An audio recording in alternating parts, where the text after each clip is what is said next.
어둠 속에 있을 때는 우리가 우리 자신을 모릅니다. 어두워서 모릅니다. 그러나 빛을 발견하고 빛으로 가까이 가면은 그때부터 일이 생기는 것입니다. 어떤 일이 생길까요? 내 모습을 보게 되는 것입니다. 자기가 누구인지 점점 분명하게 드러나게 됩니다. 드러나게 되면서 사람들이 혼돈하고 좌절하는 것입니다. 내가 주님께 정말 가까이 가야 될까? 내가 이 진리의 길을 좀 더 분명하게 가야 될까? 자꾸 두려워하는 것입니다. 성도 여러분, 이 좌절의 늪에서 어떻게 빠져나올 수 있을까요? 오늘 이것이 제가 드리고자 하는 말씀의 요지입니다.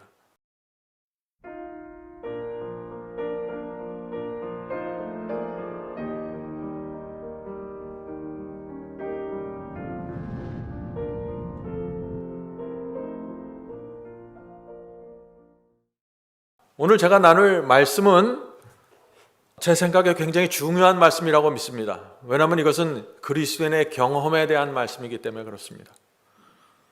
얼마 전에 어떤 그리스도인이 저에게 편지를 보냈습니다. 그분은 주의 말씀에 순종하기를 원하는 성도였습니다. 진실한 성도였습니다. 과거에 거짓 복음을 믿고 죄와 세상에서 묻혀 살아오다가 진리를 발견해서 좁은 길을 걷기로 결정한 분이십니다. 그런데 그 길을 걷다가 길을 잃어버렸습니다. 그래서 깊은 곤에 빠져서 편지를 보내온 것입니다. 이런 편지 내용입니다.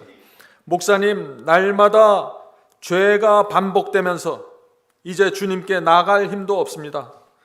차라리 진리를 몰랐으면 마음이라도 편하지 않았을까 하는 생각이 듭니다. 얼마나 힘들면은 이런 말을 할까요? 하나님 앞에 저는 죄인입니다. 너무 힘듭니다. 매번 결단하기가 너무 힘듭니다. 오늘도 말씀을 제껴버리고 넘어졌습니다. 전에 다니던 교회에서는 육적인 그리스도인도 구원받는다고 가르쳤지만 저는 그런 말을 믿지 않습니다. 이분은 더 이상 거짓 복음을 따라다니는 분이 아닙니다. 이분은 진리대로 순종하기를 원하는 그런 성도입니다.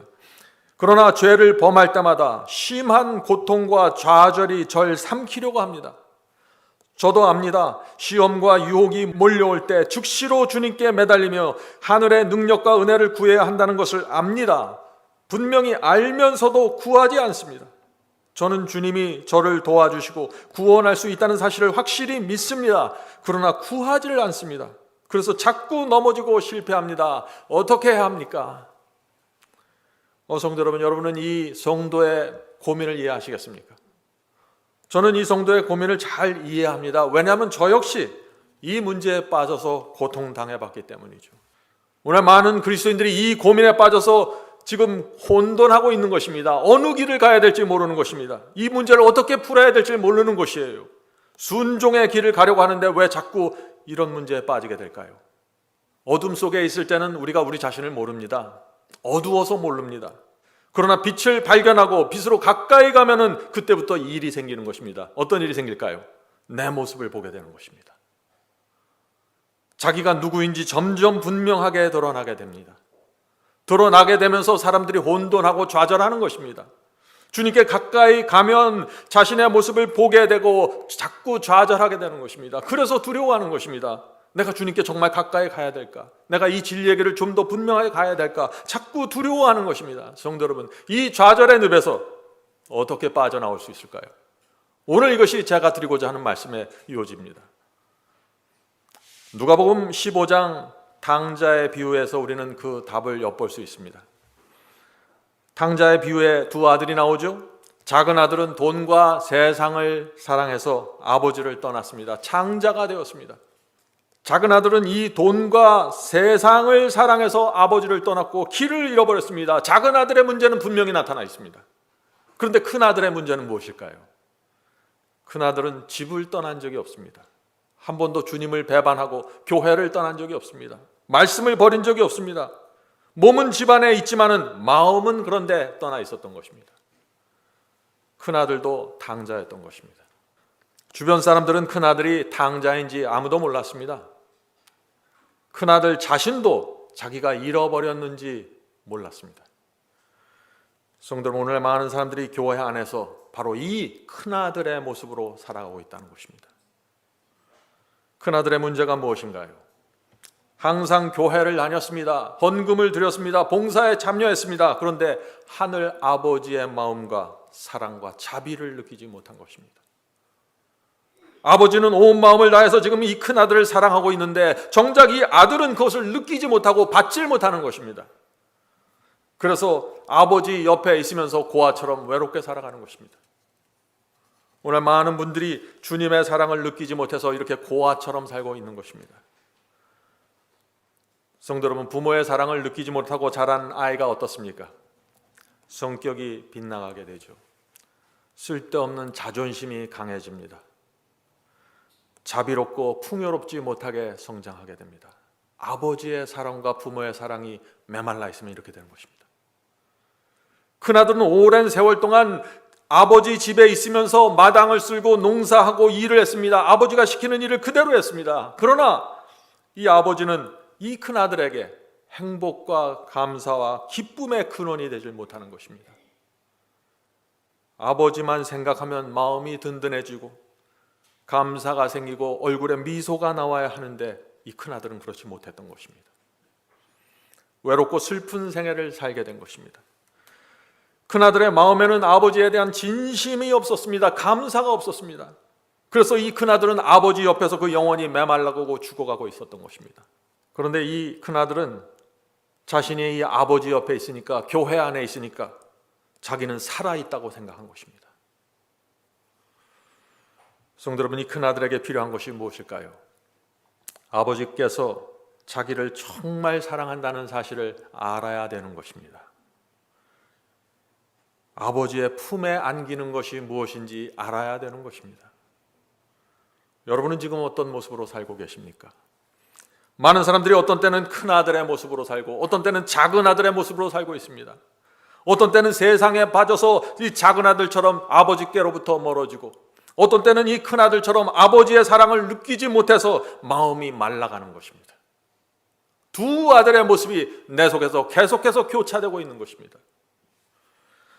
성도 여러분, 우리는 주님의 사랑과 자비를 계속해서 바라보아야 합니다. 여러분이 아무리 성장했고 아무리 성화되었다고 할지라도 주님의 사랑과 은혜를 바라보지 못하면 마음은 메말라가게 되는 것입니다. 우리 속에는 그게 없기 때문에 그렇습니다. 작은 아들은 여러 해 동안 죽을 고생을 하고 집으로 돌아왔습니다. 아버지가 얼마나 기뻐했습니까?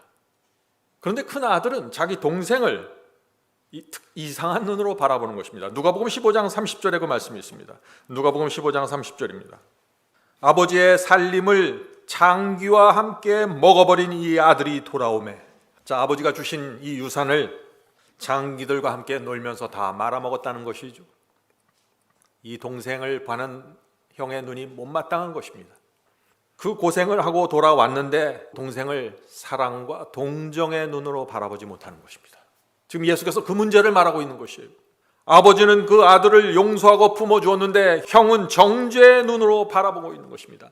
자기도 똑같이 잃어버린 바 되었는데, 자기도 아버지 옆에서 굶어 죽어가고 있는데 형이 동생을 그렇게 바라보는 것입니다. 성도 여러분, 하나님의 사랑과 은혜를 우리가 깊이 받질 못하고 신앙하면은요, 자꾸 나보다 못한 사람들을 정죄하고 내려다보면서 살게 됩니다.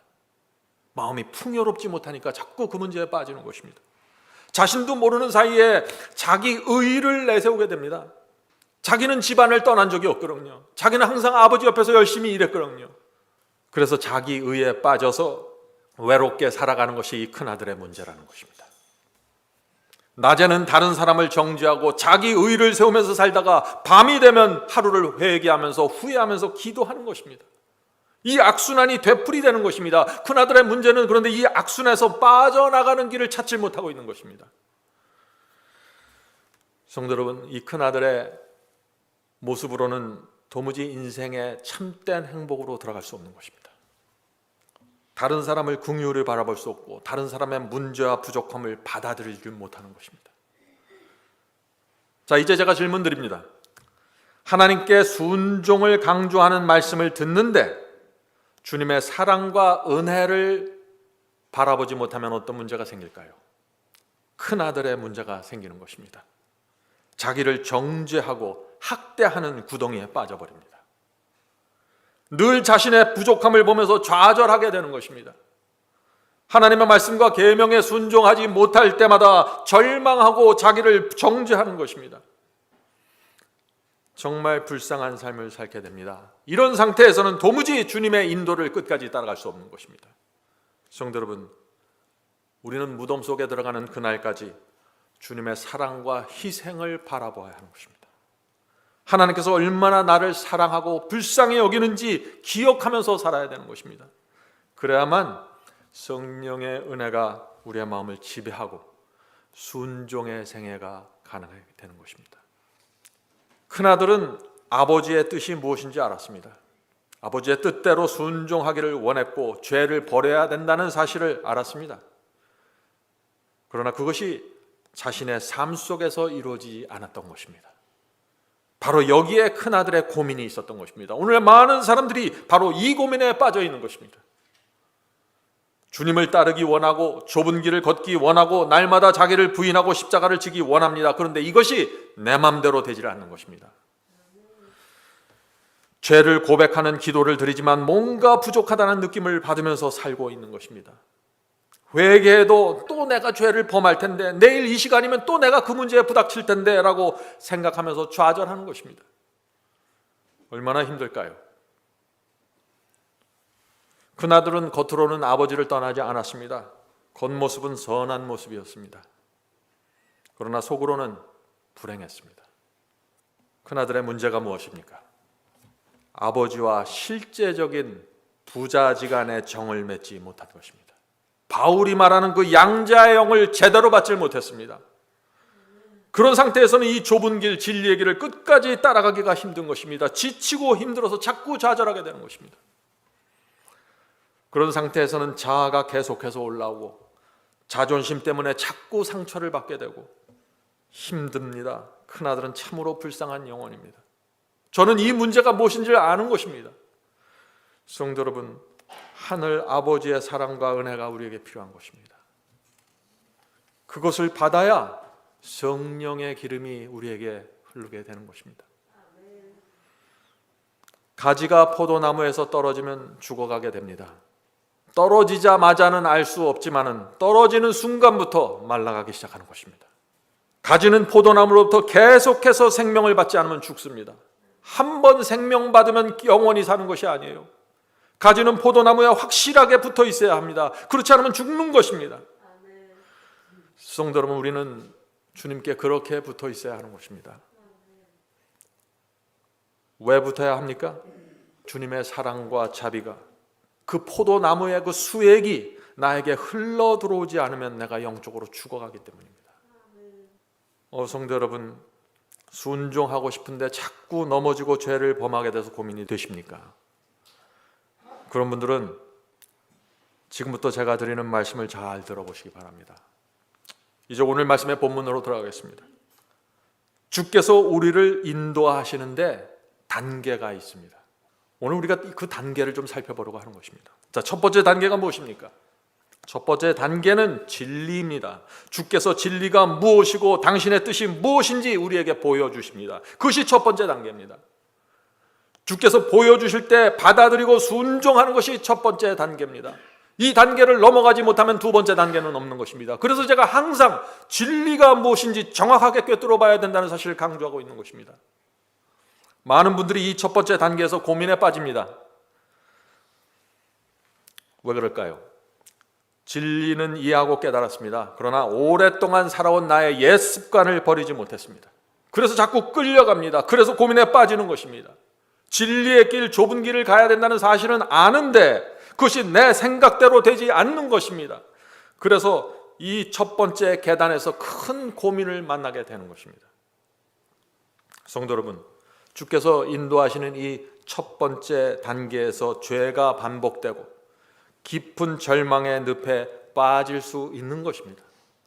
어떤 분들은 진리를 발견하고 큰 기쁨으로 거듭남을 경험하면서 성장하는 사람들도 있지만 그렇지 못한 사람들도 있다는 것입니다.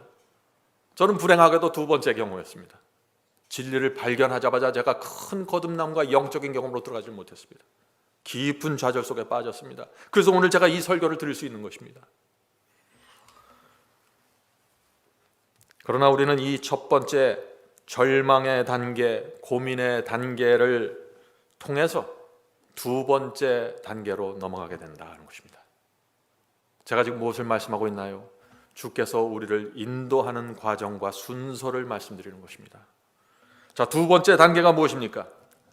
죄가 얼마나 끈질긴 것인지 알게 됩니다.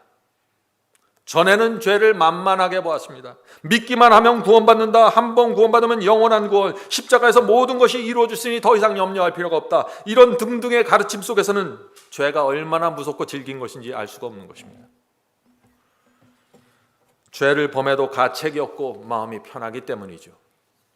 거짓 복음 속에서는 내 마음대로 살아도 구원이 개런티됩니다. 구원이 여전히 유지가 됩니다. 그래서 죄를 인식하지 못한 채 살아가는 것입니다. 그러나 순종의 복음, 좁은 길로 들어가면은 그때부터 내가 얼마나 연약한 존재인지 깨닫게 됩니다. 죄의 뿌리가 얼마나 깊은지 알게 됩니다. 깊은 고민과 좌절을 맛보게 되는 것입니다. 분명한 진리 속에 들어와야만 이 경험을 할 수 있는 것입니다. 이 경험은 은혜입니다. 내가 나를 모르고 사는 것은 은혜가 아니에요. 진리를 통해서만 내 존재를 이해하게 되는 것입니다. 성령의 역사가 여기까지 이루어지면은 그 다음 세 번째 단계로 넘어가게 됩니다. 세 번째 단계가 무엇입니까? 주님께 매달리게 되는 것입니다. 왜 매달리게 될까요? 주님의 사랑과 자비와 용서가 없으면 안 된다는 사실을 알기 때문입니다. 매달리지 않으면 아무것도 안 된다는 사실을 내가 절실하게 느끼기 때문에 그렇습니다. 포도나무와 가지의 비유 여러분들 아시죠? 포도나무는 주님이고 우리는 가지입니다. 가지는 포도나무에 붙어있지 않으면 어떻게 됩니까? 말라서 죽어갑니다. 좁은 길 가는 성도는 포도나무에 처음부터 끝까지 붙어 있어야 되는 것입니다. 이 사실을 가면 갈수록 절실하게 느끼는 것이 세 번째 단계입니다. 왜 우리가 절실하게 느낄까요? 내가 경험하기 때문입니다. 내가 포도나무에 떨어질 때마다 생명이 자꾸 말라가고 쓰러지고 넘어지는 경험을 내가 알기 때문입니다. 쓰러지는 경험을 통해서 반드시 포도나무에서 나는 생명을 받아야 된다는 사실을 점점 더 깊이 인식하게 되는 것입니다. 한 번 생명받고 끝나는 것이 아닙니다. 계속해서 생명받아야 합니다. 성도 여러분, 이런 과정을 거쳐서 어떤 경험으로 들어가게 될까요? 회개의 깊이가 깊어지는 것입니다. 세상을 끊어버리는 회개가 나오게 되는 것입니다. 죄를 점점 미워하게 되고 점점 더 의를 간절히 사모하게 됩니다. 말씀을 읽고 주님을 묵상할 때 그때 포도나무의 생명이 내 속에 들어오는 것을 느끼게 되는 것입니다. 세 번째 단계에서 이 경험이 이루어지는 것입니다. 성령께서 여기까지 인도해 주시면은 좁은 길 가는 것이 그렇게 어려운 것이 아니라는 사실을 알게 됩니다.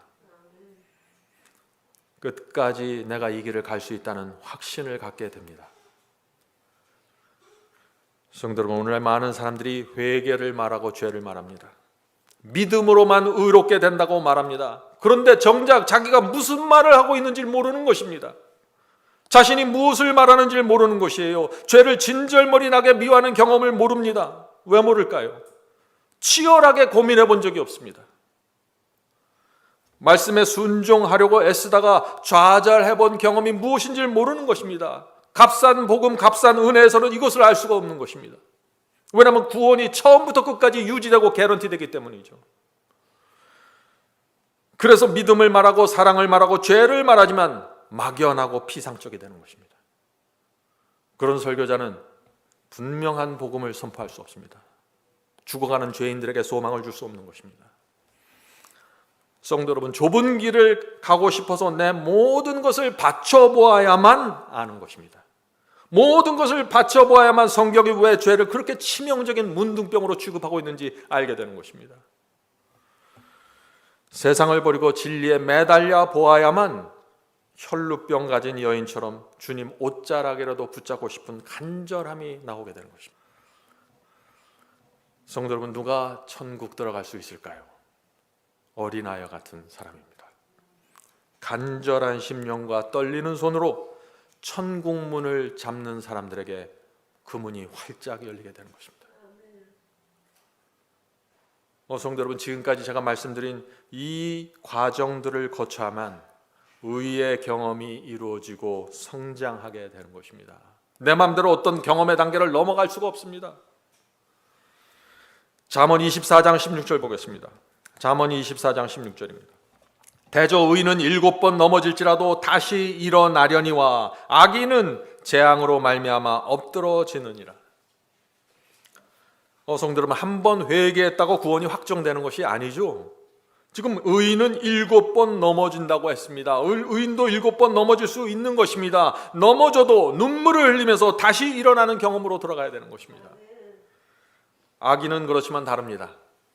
악인은 넘어질 때마다 자신을 합리화합니다. 악인은 넘어질 때마다 여전히 나는 정당하다고 생각하면서 구원을 믿습니다. 의인은 넘어질 때마다 자신이 얼마나 연약하고 악한 존재인지 깨닫게 됩니다. 그래서 주님께 더 가까이 가게 되는 것입니다. 의인은 죄를 범할 때마다 점점 더 주님의 아픔을 이해하게 됩니다. 빚진 자의 심령으로 깊이 들어가게 됩니다. 넘어지는 것 같지만 익어갑니다. 무너지는 것 같지만 더 강하게 세워집니다. 그것이 의인의 경험입니다. 성도 여러분, 죄를 안 지으려고 애쓰는 것은 좋은 것입니다. 그러나 그것만으로는 너무나 부족합니다. 우리의 인생의 목적은 하나님의 마음에 기쁨을 드리는 것입니다. 단지 죄를 안 지으려고, 단지 세상에서 분리되려고 노력하는 선에서 그치는 것이 아니라 하나님께 영광 드리고 그분의 마음을 기쁘게 하려면 내가 어떻게 살아야 됩니까? 이 질문을 갖고 살아야 되는 것입니다. 그래야만 성령과 생명이 충만한 삶으로 들어가게 된다 하는 것입니다. 성도 여러분, 제가 다시 부탁드리지만은 조급해하거나 안달한다고 돼서 이게 되는 문제가 아닙니다. 영적인 경험은 그렇게 해서 얻어지는 것이 아닙니다. 진리가 무엇인지 깨달았다고 해서 금세 빚진 자의 심령이 생기고 금세 성장하고 금세 열매 맺는 것이 아닙니다.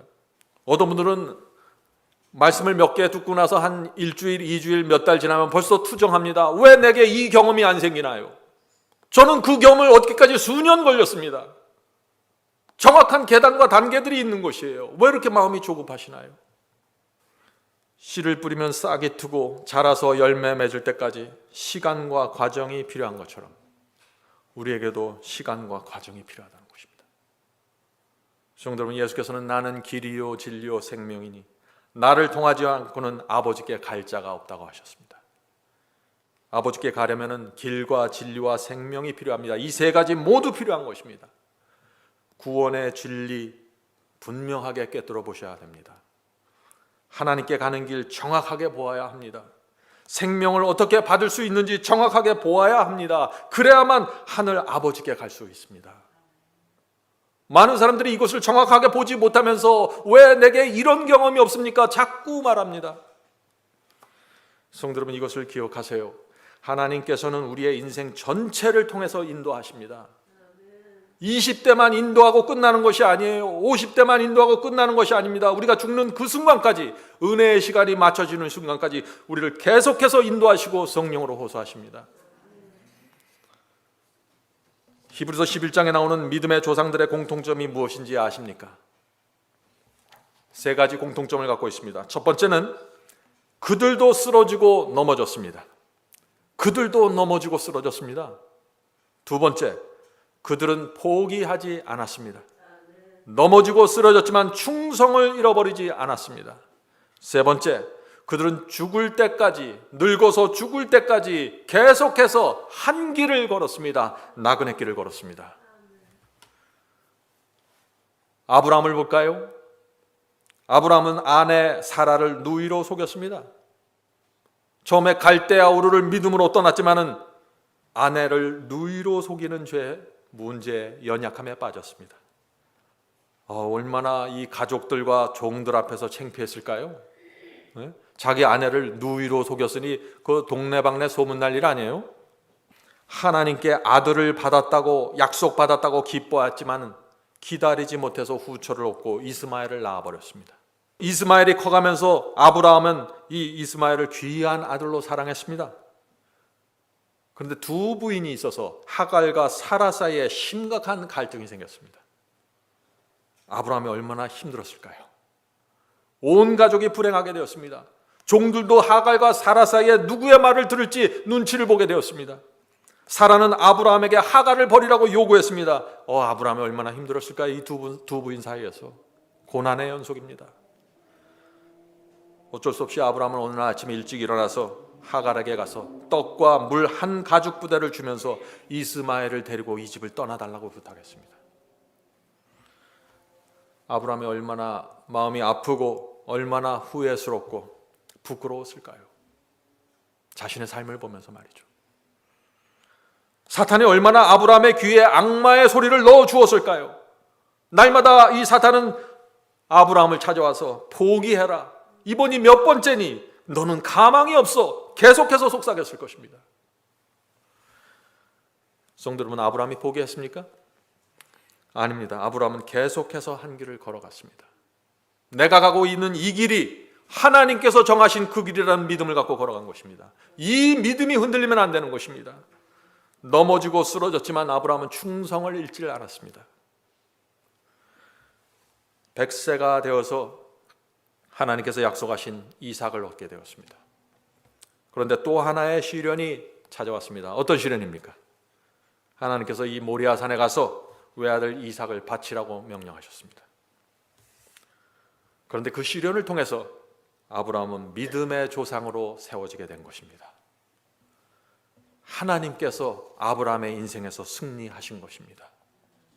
성도 여러분, 하나님께서 한 사람의 생애 속에서 어떻게 승리하시는지 보셔야 되는 것입니다.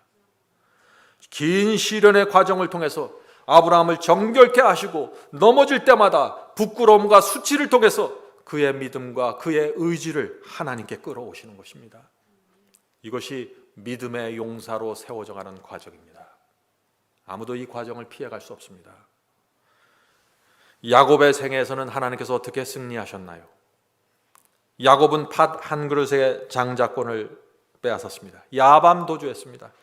속이는 자로 길고 긴 방랑길을 떠났습니다. 외삼촌 라반 집에서 20년을 있으면서 두 여인을 아내로 얻게 되었습니다. 속아서 그렇게 된 것입니다.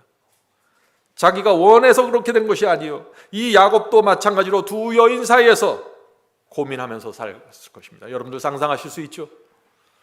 사랑하는 여인을 위해서 장인 아래서 장인에게 죽도록 일했습니다.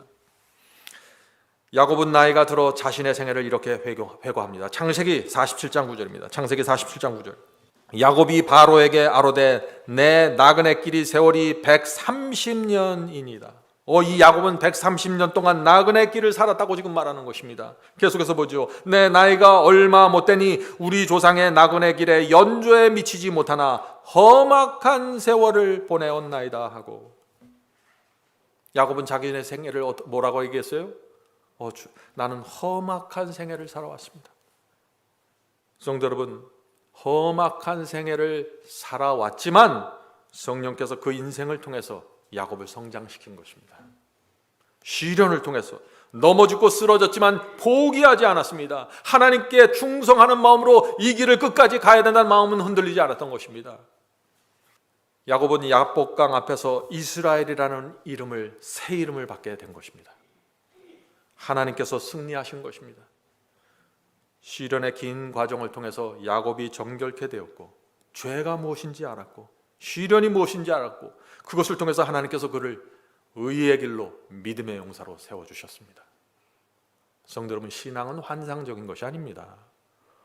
어느 날 갑자기 성령 침례 먹고 득이 후끈해서 달아오르는 것이 아니에요. 오해하면 안 돼요. 요셉은 어떻습니까?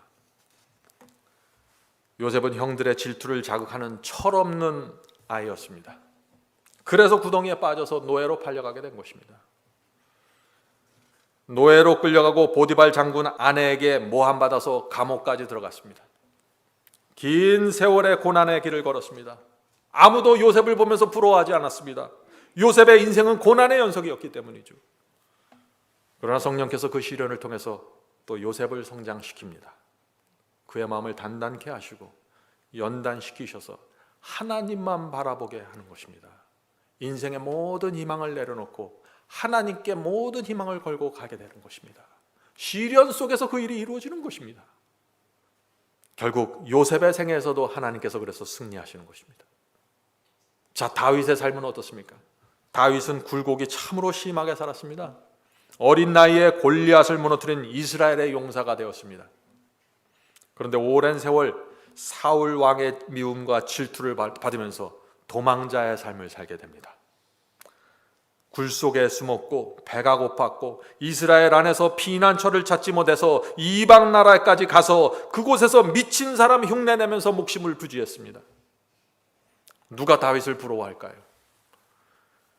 그러나 성령께서 그런 고난을 통해서 다윗을 정결케 하시고 또 성장시키는 것입니다. 그 마음을 단단하게 하시고 주님께 매달리게 만드셨습니다. 다윗은 이스라엘의 왕이 결국 되었습니다. 오랜 세월 동안 다윗을 외면하고 핍박했던 자들까지 와서 다윗 앞에 무릎을 꿇고 그 권위에 복종했습니다. 다윗은 왕의 권력과 부귀 영화를 누리게 되었습니다. 그런데 문제가 또 생겼죠. 영적으로 흔들리면서 사탄의 치명적인 공격이 들어왔습니다. 그것이 무엇이죠? 밧세바 사건이죠. 다윗은 남편이 있는 밧세바를 범하고 그의 남편을 죽음으로 내모는 엄청난 죄를 왕의 힘으로 저질렀습니다. 성령께서 그에게 호소하고 호소했지만 외면하고 거절했던 것입니다. 도무지 회복할 수 없는 상태인 것처럼 다윗이 보였습니다. 사탄이 얼마나 다윗을 괴롭히고 조롱했을까요? 날마다 다윗의 귀에 대고 무엇이라고 속삭였을까요? 다윗이 포기했나요? 포기하지 않았습니다. 하나님께서 나단 선지자를 보내서 그 선지자의 긴 손가락을 다윗의 가슴에 대고 그의 죄를 지적해 주었습니다. 다윗이 어떻게 반응했습니까? 굴복했습니다. 신하들과 백성들 앞에서 죄를 고백했습니다. 죄를 뒤집어 쓰고 회개했습니다. 민족 앞에서 망신당하고 가족 앞에서 창피당하고 왕의 권위는 땅에 떨어졌습니다. 다윗이 포기했습니까? 포기하지 않았습니다. 회개하고 다시 일어나서 주께서 인도하시는 길을 걸어갔습니다. 성도 여러분, 그리스도인의 길이 뭔지를 아셔야 됩니다. 우리는 실제 삶을 살아가고 있는 사람들이에요. 환상 속에 있는 사람들이 아닙니다. 결국 다윗이 어떻게 됐습니까? 시편을 기록한 하나님의 사람으로 인생을 마치게 되었습니다.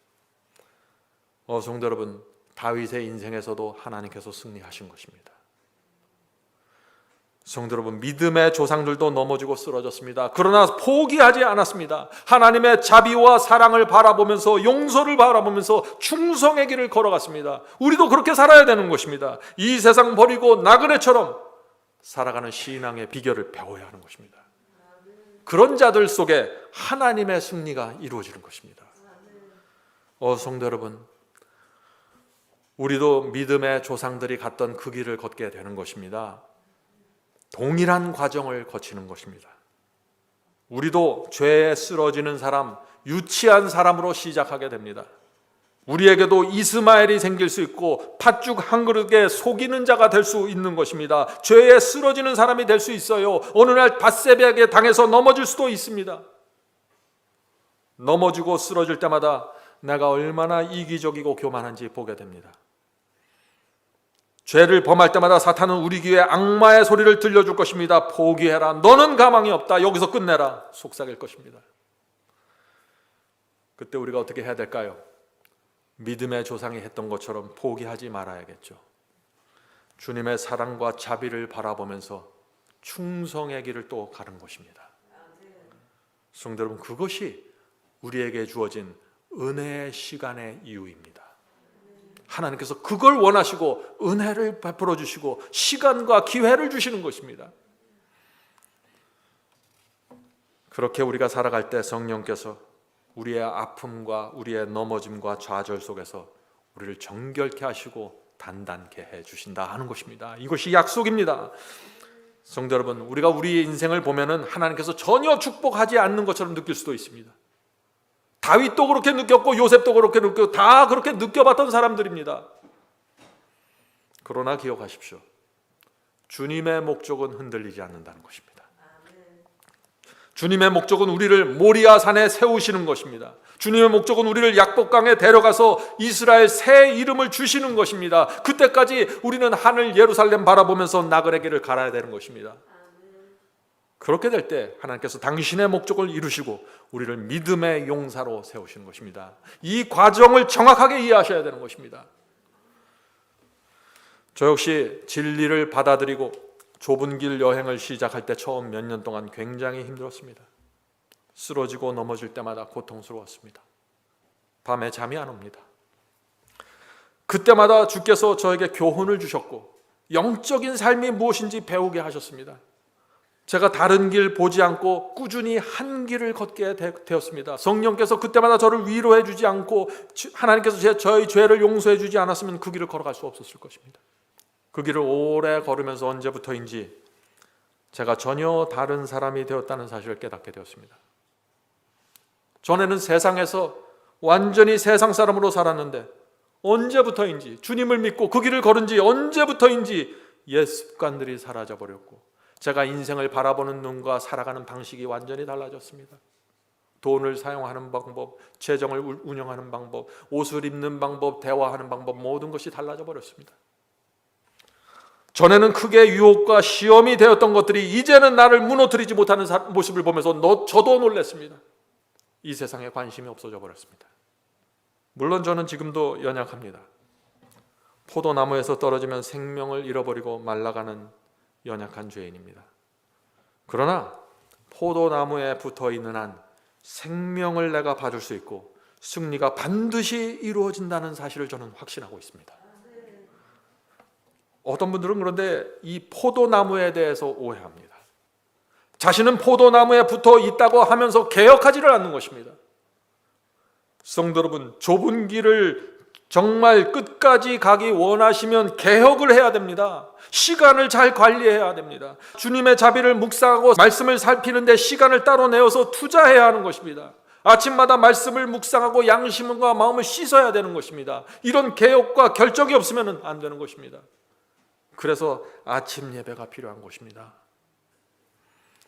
아침마다 말씀으로 마음과 양심을 씻으십시오. 성령의 은혜를 받아야 됩니다. 여러분들 주변을 정리하십시오. 불필요한 것들을 버리시고 주변에서 나를 유혹하고 넘어뜨리는 것들이 있으면 치워버려야 합니다. 이전에 갖고 있던 습관과 세속적인 취미들 치워버려야 합니다. 개혁을 해야 됩니다. 에베소 4장 22절 23절 보겠습니다. 에베소 4장 22절 23절. 너희는 유혹의 욕심을 따라 썩어져가는 구습을, 자, 구습이란 옛 습관을 말하는 거죠. 구습을 쫓는 옛 사람을 벗어버리고.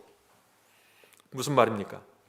오랫동안 거짓 복음 속에서 살면서 내 마음대로 살다가 진리를 발견하고 순종의 길, 좁은 길을 걷기 시작하면은요, 과거에 갖고 있던 그 습관들과 과거의 내 라이프 스타일들이 계속해서 나를 힘들게 하고 무겁게 만듭니다.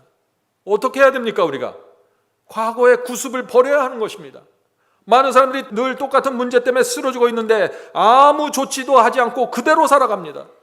그러면서 왜 내가 자꾸 넘어집니까? 왜 내가 자꾸 죄를 범합니까? 호소하는 것입니다. 그렇게 하면 의의 길을 갈 수 없습니다. 여러분의 삶을 결정적으로 개혁해야 됩니다. 성도 여러분, 가장 중요한 것은 이것입니다. 여러분이 붙잡고 있는 그 말씀이 진리가 분명합니까? 이걸 확인하셔야 됩니다. 첫 번째입니다. 이것이 여러분의 이해하고 있는 이 구원의 진리가 마음에 점점 더 분명하게 세워져 가고 있습니까? 지금 중요한 질문입니다. 여러분은 세상을 버리고 마음과 생애를 주님께 드린 것이 분명하나요? 중요합니다. 천국 도성을 바라보면서 나그네 길 가는 것이 분명합니까? 이런 것들이 분명하면 염려할 필요 없습니다. 여러분 스스로 포기하지 않으면 주께서 반드시 여러분을 천국 도성까지 인도해 주십니다. 날마다 자기를 부인하고 십자가 지는 신앙을 포기하지 않는다면 반드시 구원은 여러분의 생애 속에서 이루어지고 갑니다. 이것이 성경의 약속입니다. 성도 여러분, 제가 오늘 여러분에게 간절한 마음으로 호소합니다. 바빌 칼리지에 오셔서 마지막 사명의 말씀을 잘 공부하고 정리하셔야 됩니다. 말씀을 그냥 얄팍하게 이해하는 데서 만족하면 안 됩니다. 진리를 마음에 차곡차곡 쌓아 두셔야 됩니다. 특별히 여러분 중에 회개와 거듭남과 이 성장의 경험을 사모하는 분들이 있으면 반드시 예수께 가는 길 과목을 마치셔야 됩니다. 좁은 길을 기쁨과 행복으로 가는 그 경험을 예수께 가는 길에서 꼭 배우시길 바랍니다. 성도 여러분, 주님을 따르는 많은 사람들이 길을 잃어버립니다. 왜 길을 잃어버릴까요? 가장 큰 이유 중에 하나는 자기를 속이기 때문입니다. 자기를 속이는 것입니다. 어떻게 내가 나를 속일 수 있을까요? 내가 하는 고백과 내가 사는 삶이 다르면, 고백과 삶이 다르면 나를 속이게 됩니다. 자, 이런 것입니다. 하나님께 기도할 때 주님, 제가 모든 것을 바치겠습니다 라고 기도하고 고백합니다. 그러나 다른 한쪽에서는 어떻게 해요? 기도가 끝난 다음에 여전히 내 뜻과 내 계획을 고집하면서 챙기면서 살아가는 것입니다. 그래서 자기를 자꾸 속이는 것입니다. 내가 이렇게 기도를 했고 이렇게 하나님께 고백을 했으니까 내 삶은 지금 그 방향으로 가고 있겠지. 실제는 그렇지 않은데 말이죠. 이것이 내가 나를 속이는 것입니다. 예를 들어보죠. 주님, 모든 것을 당신의 뜻대로 이루어 주옵소서. 그러나 이것만큼은 내 뜻대로 하겠습니다. 주여, 모든 것을 버리고 주님의 뜻을 따르겠습니다. 그러나 이 결혼만큼은 내 뜻대로 하겠습니다. 주님, 당신의 뜻을 끝까지 따르겠습니다. 그러나 아이들 교육만큼은 내가 결정하겠습니다. 성도 여러분, 오늘 많은 분들이 이런 식으로 주님을 따르고 있는 것입니다. 한쪽에서는 주님의 뜻대로 살겠다고 고백하면서 다른 한쪽에서는 내 뜻과 내 계획을 계속해서 밀어붙입니다. 그렇게 살면 어떻게 될까요? 주님의 인도를 따라가고 있지 않으면서 나는 주님을 따르고 있고 나는 주님께 내 인생을 드렸다고 착각하게 되는 것입니다. 내가 한 고백에 내가 속아버리는 것입니다. 성도 여러분, 잘 아셔야 돼요. 내 기도와 내 고백이 내 삶과 다르면 내가 한 말에 내가 속아버립니다. 착각하는 것이죠. 이것은 설교자도 마찬가지입니다. 목사님도 마찬가지예요. 설교 단상에서 놀라운 말씀을 전합니다. 순종과 경건을 호소합니다. 그러나 집에 가면 다른 모습으로 또 살아가게 됩니다. 한쪽에서는 순종과 경건을 호소하는데 다른 한쪽에서는 은근히 이기적이고 돈을 사랑하고 은근히 자기를 높입니다. 은근히 경쟁하고 은근히 목회를 또 경쟁합니다. 설교자도 그렇게 살면 어떻게 됩니까? 자신은 순종과 경건을 강조하는 주님의 종이라고 착각하는 것입니다. 자기 설교에 자기가 속는 것입니다. 자신이 어떤 사람인지 전혀 모르는 상태로 또 살아가게 됩니다.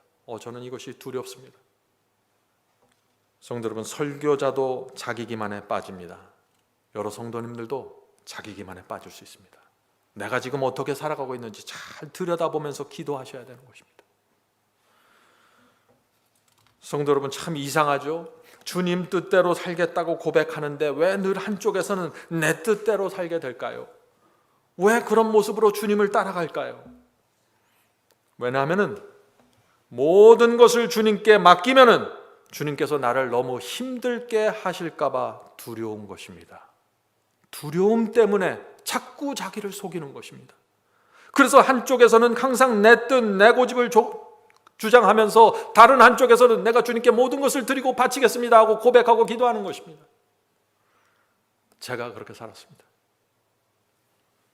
처음 주님을 영접하고 성경을 공부하니까 이제 내 인생에 좁은 길을 걸어야 한다는 사실을 깨닫게 되었습니다. 그러나 막상 그 길을 가려고 하니 두려웠습니다. 왜 두려웠을까요? 주님께서 나를 너무나 좁은 길로 인도하실까 봐 두려웠던 것입니다. 나는 내가 가고 싶은 길이 딱 정해져 있는데 주께서 그것보다 더 길이 좁혀주실까 봐 걱정되는 것입니다. 주께서 나를 너무나 곧바른 진리로 인도하실까 봐 두려웠던 것입니다. 좀 진리에다가 다른 것을 섞어서 좀 길도 넓혀주시고 부드럽게 해주셔서 나를 인도하기를 원하는데 주께서 나를 그렇게 인도하지 않으면 어떻게 할까 두려운 것입니다. 주님께서는 우주를 창조하는 엄청난 능력을 갖고 계시고 사랑과 자비로 나를 최선의 길로 인도하고 계시는데 나는 그 순종의 길이, 그 인도하시는 그 길이 무서워서 따라가지 못하는 것입니다. 성경 말씀을 공부하면 할수록 진리가 정확하게 보이고 좁은 길이 정확하게 보이니까 두려웠습니다. 좁은 문 밖에 서서 그 길을 바라보면서 늘 근심하는 것입니다. 제 인생이 얼마나 슬펐을까요? 진리와 좁은 길을 두려워하면은요, 상황은 점점 더 어렵게 됩니다. 점점 더 어렵게 되다가 이런 케이스들이 자칫 잘못하면 넓은 길을 찾아서 빠져나가 버립니다. 그것이 문제입니다.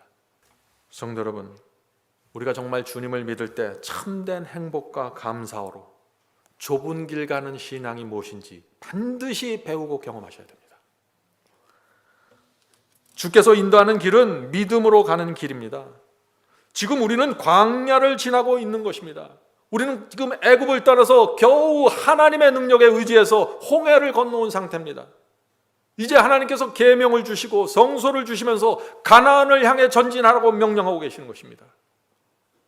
이 광야를 통과하는 길은 만만한 길이 아니죠. 좁은 길입니다. 하나님의 사랑을 의지하고 그분의 능력에 의지하면서 매일 먹고 마시고 살아갈 수밖에 없는 생애입니다. 그것이 광야입니다. 모든 것을 주님께 맡기고 의지해야만 하늘 가나안으로 들어갈 수 있다는 것입니다. 두리번거리면서 자꾸 다른 길을 보면은 빠져나갑니다. 주변에 있는 가나안족이 내버려 두질 않습니다. 7번 넘어져도 십자가 피 붙잡고 다시 일어나셔야 됩니다. 성도 여러분, 이제 오늘 말씀을 마치면서 제가 호소드립니다. 두려워하지 마시기 바랍니다. 주께서 우리와 함께 계십니다. 하나님께서 내 인생을 반드시 승리와 구원으로 이끄시길 늘 바라보면서 걸어가십시오. 실망과 좌절이 올 때마다 주님의 피를 보아야 합니다. 주님의 사랑과 자비를 지켜보아야 합니다. 옛 생애로 돌아갈 수 있는 다리가 남아있는 분들은 불질러서 끊어버리십시오. 확고한 마음으로 하늘 도성만 바라보고 가셔야 됩니다. 이런 것 저런 거 둘쳐볼 때가 아닙니다. 그렇게 해서는 가지 못합니다. 성도 여러분, 염려하지 마십시오. 주님께서는 저와 여러분의 진심이 무엇인지를 아십니다. 단지 여러분이 쓰러지는 그 자체만을 보시는 것이 아니라 여러분 마음속에 있는 여러분의 진심이 무엇인지를 보신다는 것입니다. 우리가 정말 무엇을 원하는지 아십니다. 내가 무엇을 위해서 공부하고 돈을 버는지 하나님께서 아시는 것입니다. 내가 왜 쓰러졌는지 하나님께서 아시는 것입니다. 동정하십니다. 성도 여러분, 주께서 내 마음을 알고 나를 아신다는 이 생각은 우리에게 깊은 평안을 줍니다. 진심으로 말씀을 받고 전진하십시오. 두려워하지 말고 주님을 의지하고 주님을 믿으면 주께서 반드시 길을 열어주시고 인도하십니다. 이것을 믿는 것이 구원하는 믿음입니다. 하나님은 결코 저와 여러분을 포기하지 않습니다. 성령께서도 우리와 늘 함께 하십니다. 하나님의 사랑은 결코 흔들리지 않습니다. 하나님의 사랑이 무너지지 않고 흔들리지 않고 변하지 않는다는 그것이 우리에게 유일한 소망입니다. 하나님이 계시니까 우리가 구원받는 것입니다. 우리 모두 그 소망을 갖고 이 좁은 길을 끝까지 가게 되길 제가 간절히 바랍니다. 하늘에 계신 저희들의 아버지, 저희가 주님의 말씀과 진리를 받았지만 저희 자신을 볼 때 너무나 부족하고 연약합니다. 주여, 저희를 불쌍히 여겨주시고 하나님의 은혜에 접촉될 수 있도록 도와주시옵소서. 포도나무에 붙어있게 붙잡아 주시옵소서. 하늘에 계신 아버지, 저희도 아브라함과 요셉과 야곱과 다윗이 갔던 길을 가야 한다는 사실을 잊지 않도록 하여 주시옵소서. 저희가 홍해를 건너왔지만 이제 가나안을 향하여 광야 좁은 길을 간다는 사실을 기억하게 도와주시옵소서. 하나님께서 구름 기둥과 불 기둥으로 만나 주지 않으면은 저희가 이 길을 갈 수가 없습니다. 주여, 저희를 도와주시고 진리를 통해서 저희 속에 있는 모든 것들을 드러내 주셔서 감사합니다. 은혜입니다. 주여, 그 다음 단계로 넘어가길 원합니다. 주께서 주시는 사랑과 은혜 붙잡고 새 마음을 받고 다시 일어서서 한 마음 한 길을 가게 도와주시옵소서. 하늘에 계신 아버지, 저희는 끝까지 충성하기를 원합니다. 주의 약속이 저희의 인생 속에서 반드시 이루어져서 저희가 하나님의 승리의 결과물로 온 우주 앞에 바쳐지게 되기를 바랍니다. 주여 도와주시고 하나님의 사랑과 역사와 하나님의 간절함이 저의 생애 속에서 반드시 이루어지게 되기를 소원합니다. 그 일을 위하여 저의 마음과 생애를 드리길 원합니다. 주여 받아주셔서 저희를 성장시켜 주시고 연단시켜 주셔서 이 세상을 믿음의 용사로 살 수 있도록 도와주시옵소서. 지금은 부족할지 모르지만 결국 우리가 모리아 산에 세워질 수 있다는 사실을 이해하게 도와주시고 하나님의 기대가, 하나님의 소원이 저희 생애 속에서 이루어지게 도와주시옵소서. 예수님의 이름으로 간절하게 기도드립니다.